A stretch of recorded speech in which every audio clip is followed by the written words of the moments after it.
BPL governing council পুনর্গঠিত হয়েছে। সেখানে মাহবুব আনাম, আমাদের অনেক বর্ষিয়ান সংগঠক, তাকে হচ্ছে চেয়ারের দায়িত্ব দেওয়া হয়েছে। রয়েছেন ফাহিম সিনহা এবং Nazmul Abedin Fahim. BPL governing council দায়িত্ব নেয়ার পর গুরুত্বপূর্ণ কিছু ডিসিশন নিয়েছে, যেই ব্যাপারগুলো হয়তো আমার এই রিপোর্টের পরেই প্রকাশিত হবে অথবা অনেকে অনুসন্ধান করে জানার চেষ্টা করবে। সিগনিফিকেন্ট যে কয়েকটা পয়েন্ট আমি আপনাদের সাথে শেয়ার করতে যাচ্ছি, তার একটা হচ্ছে, আমরা বারবার যে দলগুলোকে দেখেছি, যেমন রংপুর, বরিশাল, এই টাইপের দলগুলো পরের বিপিএল এ থাকছে না। কেন থাকছে না? পরের বিপিএল এ কনফার্ম না। কেন কনফার্ম না? নাম্বার 2, টেনশনে কিছু নাই, ব্যাখ্যা দিব। নাম্বার 2, সেটা হচ্ছে বিদেশি যে বিভিন্ন মাল্টিন্যাশনাল কোম্পানিগুলো রয়েছে, ইন্টারন্যাশনাল ফ্র্যাঞ্চাইজি যে প্রতিষ্ঠানগুলো পরিচালনা করে, যেমন নাইট রাইডার্স, তারা হচ্ছে ত্রিনবাগো নাইট রাইডার্স চালায়, কলকাতা নাইট রাইডার্স চালায়, শাহরুখ খান উভয় ক্ষেত্রে ইনভেস্ট করেছে। এরকম যারা ইন্ডিয়ান এবং দুবাই ভিত্তিক অথবা অন্য কোনো বহুজাতিক যে মাল্টিন্যাশনাল কোম্পানিজগুলো রয়েছে, প্রতিষ্ঠানগুলো রয়েছে, কনসোর্টিয়াম রয়েছে, যেভাবে আমরা বলি না কেন, তাদের Bangladesh premier league BPL investment নিয়ে একটা অন্তত ফারুক আহমেদের বোর্ডে না কুচু অবস্থান ছিল, যে না, এদেরকে আসলে অ্যালাউ করা হবে না। সেই জায়গা থেকে বাংলাদেশ ক্রিকেট বোর্ড সরে আসছে। বিপিএল গভর্নিং কাউন্সিল পরের বিপিএল যেগুলো হবে এবছর এবং পরবর্তী বছরগুলোতে, সেই বছরগুলোতে যারা ইন্টারন্যাশনালি বিভিন্ন ফ্র্যাঞ্চাইজি লিগের মেইন মালিকানার সাথে জড়িত রয়েছে, সেরকম কনসোর্টিয়ামগুলোকে আমন্ত্রণ জানাবে এবং অ্যালাউ করবে।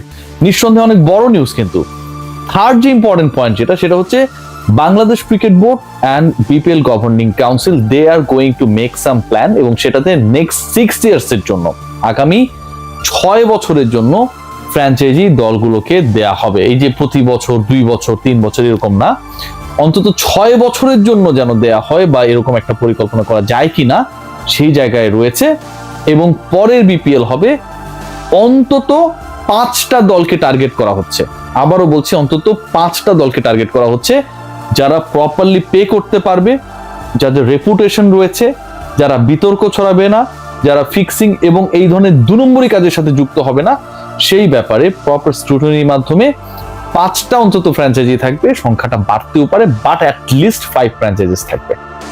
প্রথমেই বলছিলাম যে রংপুর রাইডার্স, ফরচুন, বরিশাল এরকম টিমস গুলো নাও দেখতে পারতে পারি। কেন?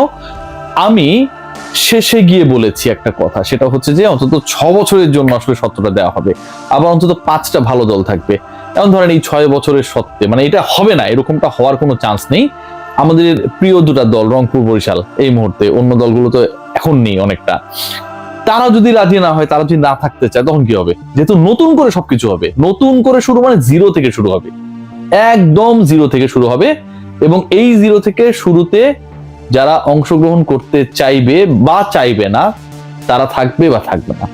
সো রংপুর, বরিশাল থাকবে, এটা নিয়ে আসলে ডাউটফুল হওয়ার কোনো কারণ নেই।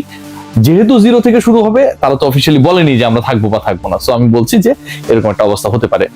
ইন্টারন্যাশনাল যে বিভিন্ন কনসোর্টিয়াম রয়েছে, এটা কিন্তু একটা বিগ নিউজ আমার কাছে মনে হয়, সবার জন্য অনেক বড় একটা ইন্সপিরেশন হতে পারে।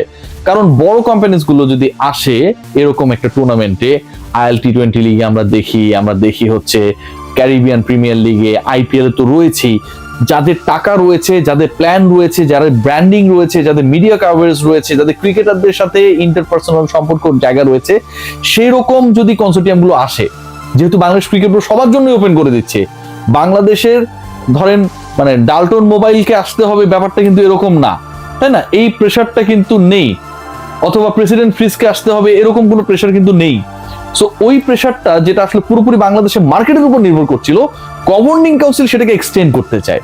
সো যেহেতু এক্সটেন্ড করতে চায় এবং সেরকম একটা পরিকল্পনা নিয়ে তারা আগাচ্ছে, এই মার্কেটটা কম্পিটিটিভ হবে, ভালো প্লেয়ার আসবে, পেমেন্ট নিয়ে জটিলতা হবে না, কম্পিটিটিভ ক্রিকেট হবে, নামগুলো শুনলেও ভালো লাগবে। ধরেন শাহরুখ খানের কলকাতা নাইট রাইডার্স, তারা হচ্ছে বাঙালি, কলকাতা, সাকিব আল হাসান, মুস্তাফিজ, মানে একটা রিলেশনশিপ, লিটন কুমার দাস সেখানে খেলেছে, গ্রো করার চেষ্টা করেছে। তারা ধরেন বিপিএল এ ইনভেস্ট করতেই পারে। ক্যারিবিয়ান প্রিমিয়ার লিগে যদি এরকম একটা কনসোর্টিয়ামের অংশগ্রহণ থাকে, সেক্ষেত্রে ঢাকার দলটা যদি নেয়, ঢাকা নাইট রাইডার্স, এটা তো ভাই অন্যরকম একটা পর্যায়ে চলে যাবে। আমি জাস্ট এক্সাম্পল হিসেবে বলছি, চিটগং নাইট রাইডার্স অন্য পর্যায়ে চলে যাবে। সো এইরকম একটা সিচুয়েশন ক্রিয়েট করার চেষ্টা করছেন আমিনুল ইসলাম বুলবুল এবং বিপিএল গভর্নিং কাউন্সিল। নিঃসন্দেহে একটা ভালো উদ্যোগ। 6 ইয়ার্স এর পরিকল্পনা যেটা, এটা তো অসাধারণ। কারণ আমাদের প্রতি বছর বিপিএল এর দল বদলায়। আমি একটা রিপোর্ট করেছিলাম 71 টিভিতে, আমি যখন কাজ করতাম, যে হুট করে আম্পায়ারদেরকে আমি গিয়ে জিজ্ঞেস করেছি বিপিএল শুরু হওয়ার 2 দিন আগে, যে এবারে যে 6টা বা 7টা দল অংশগ্রহণ করবে দলগুলোর নাম বলেন।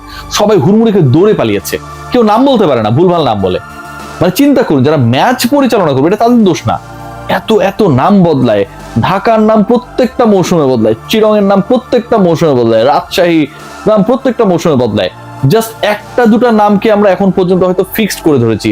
কুমিল্লা ভিক্টোরিয়ান্স একটা সময় ছিল, রংপুর রাইডার্স এর কথা আমরা বলতে পারি, ঢাকা ডাইনামাইটস একটা সময় ছিল, কিংবা ফরচুন বরিশালের কথা বলতে পারি। বাকি নামগুলো প্রচুর বার চেঞ্জ হয়েছে।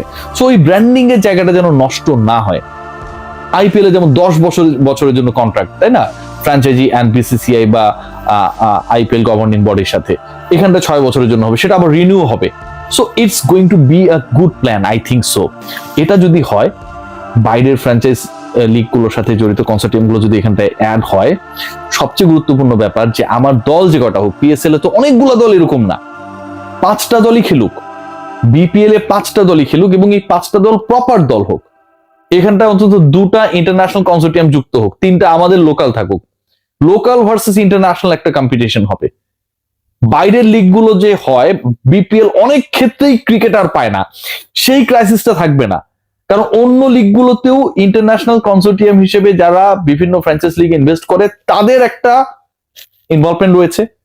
সো তারাও চাইবে যে বিপিএল এ ভালো ক্রিকেটার যেন পাওয়া যায়, ক্ল্যাশ যেন না করে। শিডিউলিং নিয়ে যে জটিলতা তৈরি হয়, সেই জটিলতা থাকবে না। সো আমার কাছে মনে হয় যে হোপফুল হওয়ার মতো অনেক খবর রয়েছে। আপকামিং বিপিএলটা ভালো হবে, সেই প্রত্যাশার জায়গাটাও যথেষ্ট রয়েছে। দেখা যাক শেষ পর্যন্ত কি হয়, বাট আই এম হোপফুল। বাংলাদেশে যদি বাইরের কনসোর্টিয়াম গুলো ইন্ট্রোডিউসড হয়, আমার কাছে মনে হয় লোকাল মার্কেটে গ্রোথটা একদম চেঞ্জ হয়ে যাবে। ক্রিকেটারদের পারিশ্রমিক বাড়বে, কম্পিটিশন বাড়বে, খেলার মান বাড়বে, ব্রডকাস্ট ফ্যাসিলিটিস বাড়বে। ওভারঅল বিপিএল এর যে ব্র্যান্ডিংটা নিয়ে আসলে একটা ক্রাইসিস চলছিল, সেটা অনেকটা দূরে চলে যাবে। সবাই ভালো থাকবেন, টেক গ্রেট কেয়ার।